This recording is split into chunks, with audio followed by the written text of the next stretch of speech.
Hi everyone, welcome back to The Other Side of Music. Hey, Today hello, is hello, our guest is Malik Long. Hi Malik. hello, everyone. How y'all doing?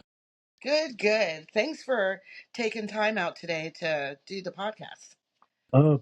Pleasure is all mine. Thank you for inviting me. Yes, Good. So you ready for my questions? Y- yes, I'm ready. I'm ready. Whatever questions you want to ask me. Okay. So how did you come up with the name Cool Brother Podcast? Uh, well, that name started back in when I was in high school. Um, people used to call some people used to call me Cool Ass Malik, and then another high school student that I graduated with called me Cool Brother Number One, and it was a nice ring to it. So I said, "Hey, I'm gonna call myself Cool Brother," and it just stuck. So Okay. All yes, right. yes. How did you get started with podcasting? I got started with podcasting back in September 2020. That was during the height of the pandemic era, and I was inspired by these two good brothers that I know from New York. They did this podcast called the Rap Lab Podcast, and I was inspired to do one. I said to myself, "Hey, let me start a podcast," and I did my very first episode. I did my very first interview back in I think October or November of that same year, and it's been going strong ever since. My podcast is on Music Roundtable app. Shout out to Mr. Randy, and also Scarfire Media. Shout out to Megan. And I got merchandise courtesy of Scarfire Media for my podcast, and yeah, it's been going strong ever since. And 1,000 interviews later, I'm still doing it, still Wow. interviewing, still rocking the interviews and being the host. Yes, Wow. So how yes. many interviews did you How many have? interviews? Like a guesstimate. Uh, I'll probably say like 100. Wow. That's a Definitely lot got of to be time. 100. Yeah, yeah, yes, definitely 100 for sure. Oh, Yes. okay. Now, I have noticed that you've been doing more hosting of events. How did you hmm get into that? And is that Uh, new? I'm sorry. Can you repeat the question? Oh, how did you get into that? And is that fairly new for you? Yes, it's fairly new to me. Um, Annie Mae and her band, Rhythm of the Night Fusion Band, was looking for a host, and I said, "Hey, I would like to be a host," and she said, "All right, you could be the host." And I hosted a couple of events that they was performing at, and also did hosting at the Forge, moving the crowd, Hmm. and I'm going to be hosting the first ever Hot Mag Online Radio Award Show with Miss Tara J. Shout out to Tara J. Shout out to Hot Mag Online Radio. But yeah, it was just another way to express myself. Another way to express myself. Yes. All right, cool. Yeah. Um, and so in all of this, you also sing. So how long have you been singing? I've been singing since back in elementary school. I was in the choir back in the fourth and fifth grade. When I went to middle school and high school, I took a break from it. I wasn't part of the choir or anything. Didn't sign up for it. After I graduated, I decided that I want to take vocal lessons. I had my very first performance back in June of 2004 at the this place called the Clef Club Jazz of Philadelphia, in Philly, of course. And I've just been performing ever since and taking vocal lessons ever since. Okay. And so that makes me ask, are you not originally from Pittsburgh? No, I'm originally from Philadelphia. Oh, okay. Yes. So, well, then I'm going to jump a couple questions ahead then. How do Okay. you feel music scene compares to Philly to Pittsburgh? Well, when I was in Philly, I wasn't involved in the music scene. I wasn't going out performing and all that. I was just performing like every once in a blue moon. But here, it's cool. It's cool. I just feel like there'd be some aspects that could be better. As far as like events is concerned. like with your event is cool because it's organized. It's it's professionalism to the 10th power. Also another event called Moving the Crowd, which I co-hosted. Shout out to DJ Chevy and shout out to Mr. Abel. They are the founders of Moving the Crowd. That too was at the Forge every Tuesday. Their event was organized and professional. So yeah, some of these events needs more professionalism, in my opinion. Okay. Yeah, Um, you are just like two steps ahead of me today because that was another one of my questions was what do you think could improve in the Pittsburgh music scene? How could it, you know? yeah. Like I mentioned, definitely professionalism. If the show starts at 7 o'clock or 8 o'clock, all artists should come before 8 o'clock. Come around like 7 or 6:30 just to get set up, get yourself together. All artists should come before the the official time. Oh, yeah. But some artists don't do that, and that's why the events be starting late because the artists don't be showing up. They be showing up late, and it's like what in the world? Like, come on, get it together. Some of y'all artists, just show up when if it's at 8 o'clock.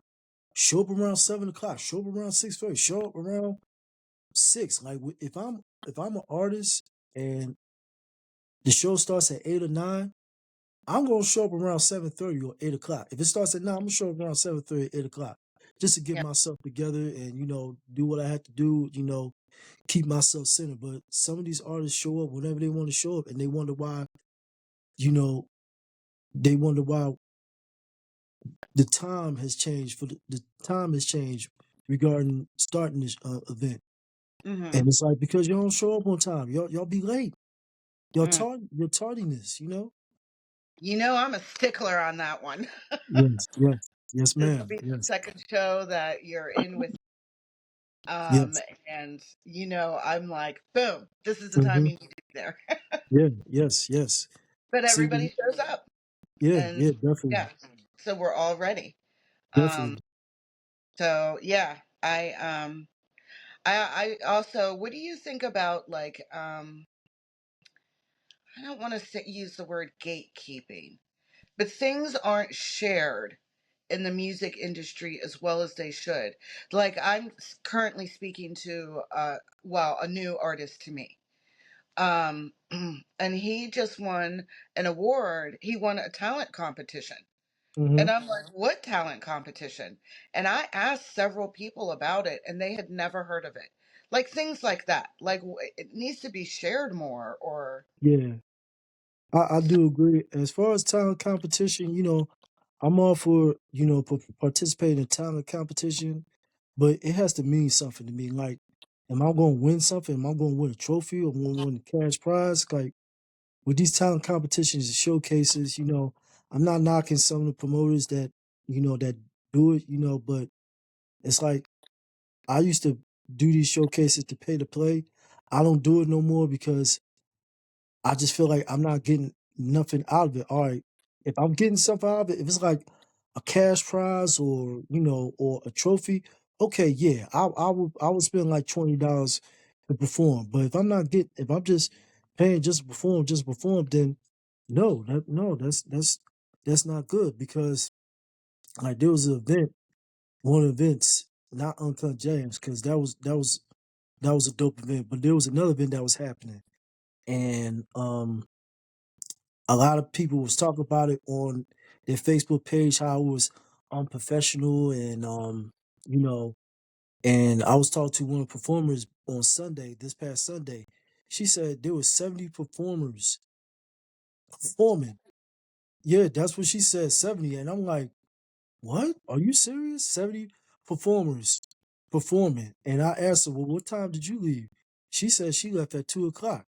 And I'm like 2 in the morning. I'm like, what in the world? Like 70 performers. That is insane. And it's like, so y'all spend $20 just to perform 70 artists. And also, you know, there was a lot of artists that was like coming up on the list because they was paying the promoter to say, "Hey, I'll pay you this. Can I pay you this to be next?" Which I'm not a really? fan of that. Yeah, really. This according to her, I wasn't there, but Whoa. that's what she told me, and I feel like that's not cool because I feel like there should be a set list and a set time for each performer to perform. Nobody should have to go above the line, go above the list just to perform, right then and there. They got to follow protocol. And Yeah. I just feel like, if you're gonna perform, if you're a promoter and you throwing on an event and you asking people to perform, there should be a certain amount of people to perform and there should be a set time and set list. If they don't show up at that particular time, go to the next performer. And that next performer don't show up, go to the next performer. Keep it like that, just to keep it going. Now, if that performer shows up, shows up late, they just have to wait their turn. That's how I feel because it's like you holding up the event, and that's not right for the artists that already there. You know what I'm saying? Plus 70 people. That's a Yeah, lot. yeah. I mean, it could have been 70 people. I'm just going by what she informed me, and I was talking to de-identification because I told him about it, and he agreed with her about the 70 people. I told him about de-identification because he was one of the performers as well. Oh. So, yeah, he performed too, but yeah, it was just according to him, it was just a mess. And I would have went. I would have went just to show support for de-identification. But if I ain't had that uncut jams, I would have went. But I was gonna pay $20 to perform, especially with all those people that's performing. No way, nah, no, thank you. Yeah, That's a lot. yeah. All right. Well, are you, when you sing, are you part of a band or are you solo all the time? Yeah, I'm part of a group. Part of the group, and I'm solo. You know what I'm saying? I do both. I do definitely do both. Yes. Okay. Yeah. And so what's the name of the band that you perform with sometimes? Um, Forever Fusion. Okay. Yes. All right. Yes. Um, and what kind of style is that? R&B, 90s R&B. You know, today's songs. Yeah, just the typical usual. But we branch out as far as songs is concerned. So yes. Um, so what song inspired you one day when you were younger to say, this is what I want to do? Hmm. I can't just pick one to be honest with you. There's a lot of songs. There's a lot of songs. I will say there was artists that inspired me to do what I'm doing right now. Um, The Temptations, Michael Jackson, New Edition, Smokey Robinson, Ralph Tresvant. When I sing, a lot of people say I either sound like Ralph Tresvant from New Edition or Smokey Robinson. I would lean towards Ralph Tresvant. That's just me. But yeah, those are the artists that inspired me to do what I'm doing right now for sure. Okay, okay. Yes. So, how many hats do you have? Every I'm time I see you, you're wearing a hat. uh How many hats do you yeah. wear? I got more than 10. More than 10. More than 10. Yes. Wow. Okay. Yeah, more than 10. You're always so dapper looking. Thank So you. I figured you must have a lot of hats and a lot of suits. Yeah, I do got a lot of hats and a lot of suits and a lot of blazers for sure. Yes. Okay. Yes. Um, that's pretty awesome. Thank So you. I always have to laugh because I always see these great photos of you. Do you have a personal photographer that follows you around or No, no, no, I do not. I do not. No, I do not. Nope. because you No, I have do some of not. the most professional looking pictures? And I'm like, someone must always be with him. Yeah, no, no. I just like to take photos, do photo shoots. So yeah. Shout out to the photographers that did the photos for me. Shout out to Sweater Bob, shout out to Monet Dupree Johnson, shout out to Ridgely, shout out to Ashley, anybody that took a photo, shout out to Mr. William Pittman. Those were the people that took photos of me for my photo shoots, various photo shoots throughout the 412. Yes. Okay, okay. Um, so how did you get your style inspiration? Like, was there a person that Oh kind of yeah. inspired your style? Yes, yes. My uncle Derek, he was in a group, a clique called GQ, back in the 70s and 60s and the 70s. I would say in the 70s. Yeah, 60s, 70s. And every time they meet up, they always dress in the nicest three-piece, two-piece suits.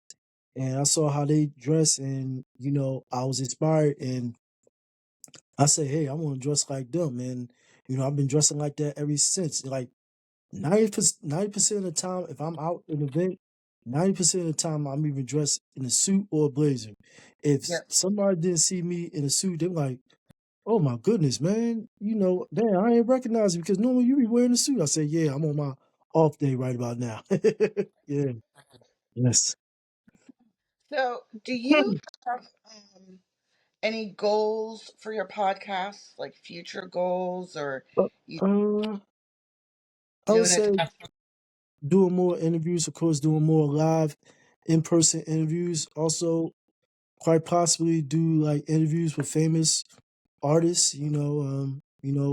More merchandise, and yeah. That's my goals. Will that happen? Will that transpire? Who knows? Only time will tell. Right. It'll take Yeah. time. I think you'll get there. Yes, thank you. Um. So, what was your favorite toy as a kid? Oh, GI Joe for sure. Oh, well, that was a fast answer. Yes, yes. And what did you want to be when you grew up? I wanted to be a train conductor, ride the trains, Okay. drive the trains. Yes, that's what I wanted to be when I grew up. I had a huge fascination with trains. Yes, Okay. All yes. right. Do you remember the show In Living Color? Oh yeah, of course. Yeah. Most definitely. Yes. I just knew I was going to grow up to be a fly girl. Yeah, yeah, yeah. Yes. I'm far from. Yes, yes, ma'am. Yes. So, do you have, tell me about any upcoming events you have? Well, of course, the 6 degrees of hip hop. Even though I'm not a hip hop artist, a vocalist. But that's coming up this upcoming Saturday from 8 to 10, right? 8 to 10, 8 to 11, 11. 8 to 11. Another event in April. Performing. Shout out to DJ KK. Candy Kasha Williams, DJ KK. She having an event, an after hours event on Penn Avenue, downtown Pittsburgh. I think that's on April the 25th, I believe, from Okay. 10 to 2. I had to check the flyer, but yeah, that's my two upcoming performances. Okay. But Um, between that, I'm sorry, but between that, and also the invitation to the gala event, yeah, for sure. But other than that, it's wide open. okay. Okay. Yeah. And how can people find you?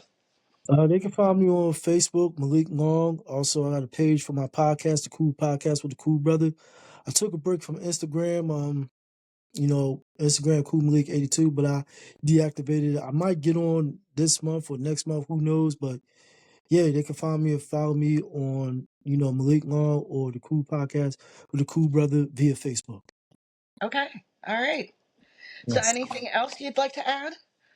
Yeah, I just want to say shout out to y'all, shout out to the 412 people that embrace me in their community. Me being from Philly, 215. So yeah, Pittsburgh is a dope city, and I believe in the music scene here in the 412, and I would love to continue to collaborate with such as yourself, Miss Robert. If you have another event in the works, I'd definitely like to be a part of it as a performer. If you know I do. Okay, cool, cool. Yes, You know, I'm always yes. working on stuff behind the scenes. All right. Yes. Just staying quiet until after this show's over, Got you. Got you. and I will be hitting you guys up. Sorry about O- that. Okay. Cool. Cool. Yes, Yeah. ma'am. So, Yes. yeah, that's all I have for you. And I'm gonna add a couple of your songs onto the end of this interview, so Mm-hmm. everybody hear that once the video part is done, stay on because you're gonna get to hear some of Malik's music. Yes. And if you would like to see Malik in person, if you don't already know who he is, come on down to the Forge on Saturday because that'll be a lot of fun, Yes. right? Yes, Well, ma'am. thank you for being on my podcast. That was Thank you for fun. having me. Thank you for having me. Absolutely. And Yeah. well, I guess I'll see you on Saturday. Oh yeah, you will see me. Yes, yes, ma'am. All right, great. Have a good day. You too. Bye bye. Bye bye.